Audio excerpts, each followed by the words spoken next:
Roja ve baş, merhaba, gelî kesê ku li min guhdar in, gelî kesê ku ji me hez dikin nakin, Xuda ji hemiya razî be, Xudê başa daha baş bike û xeraba jî îslah bike. E daîma di helbestê Xuda, di şêr û nivîsînê Xuda, ez dibêm kesê ji min hez dike û nake, Xuda ji wan razî be. Ev çi diyarî dike? Dide nîşandan ku dostê min daha kêfa wan tên, ê ku ji me acizin jî pê aciz dibin. Dibe em şita acizin çima tu sa ji merda dikî.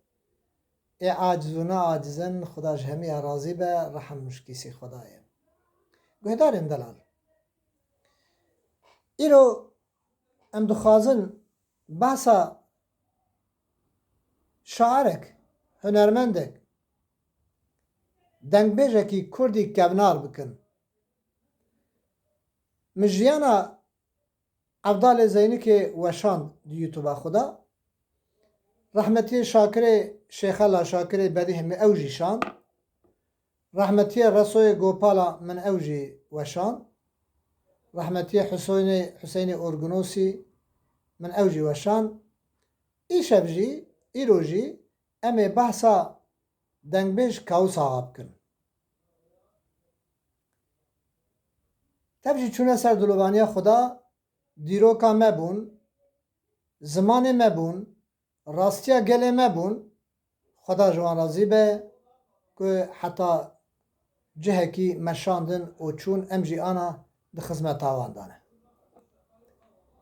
Min ji gelek însana pirsî gelo Kawûs Axa xelqê ku ye nizanbûn.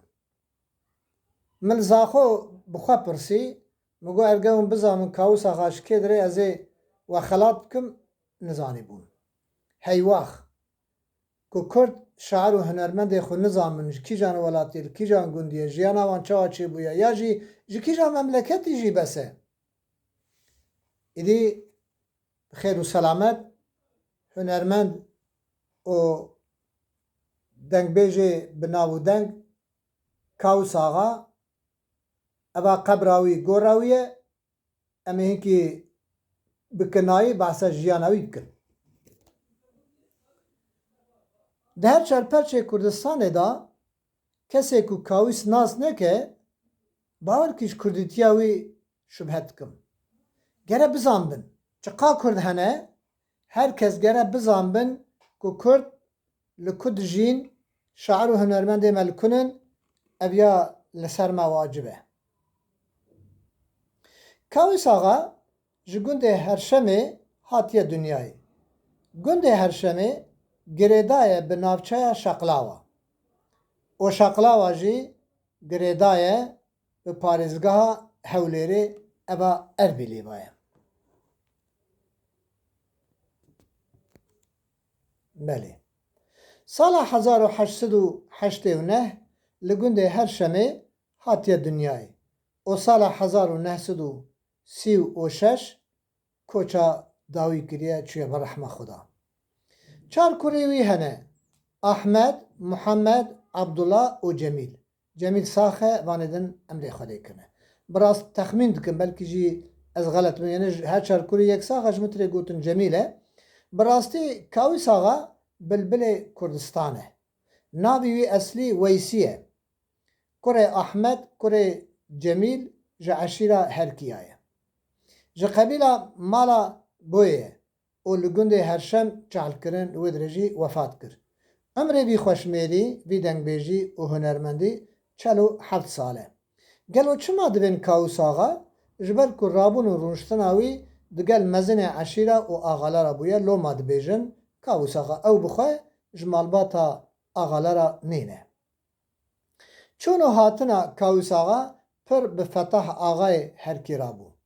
Kawûs Axa ezmanekî wî kekeç hebûye, lê wexta ku kilama digot, dengê wî de kekeçî çênedibû.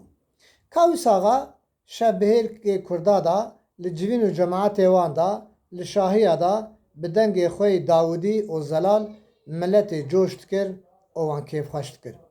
Piştî ku Radya Kurdî li Bexdayê hate weşandin, Kawûs Axa û hevalekî xwe بری خدانه بغدای کاوس دیروکا کسی دیروکا کاوس آقا اوجیانوی نویسی نجی یک جلال ملا حسن پرو دو ملا اسماعیل پلپاتنه او چند کسی دن کاوس آقا ده هلبسته که کل سر گوری بن نگیوی گیرگاوی نویسیه او هاد بیجه لرخ شمدینا چای چارچلا هیه و او چای چارچلا دناوا عشیره هرکیه هیه او هاد بیجه از چارچلا واره کردستانم به اصل خو عشیره هرکیانم دنگ من ملک حموی کردایه و لهر چار پرچه نشتمانم وقتا برای خود ده رادیا بغدای گهدار دلال و قیمت دچه زکه رادیوی او حوال کی خونه و لطی پاوان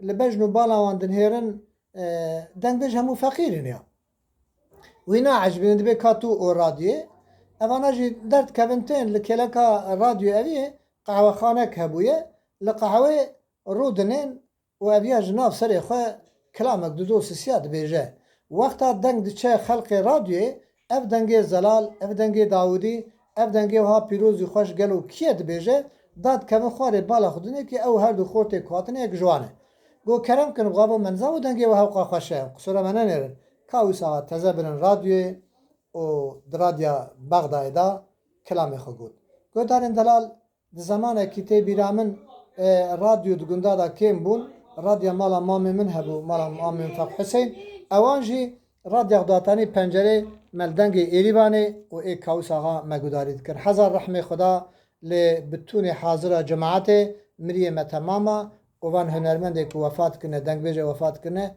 لو حیوان بن هر دم حیوان شاد و بختیار بن خاطر و هم بمینید خیر و خوشیه ده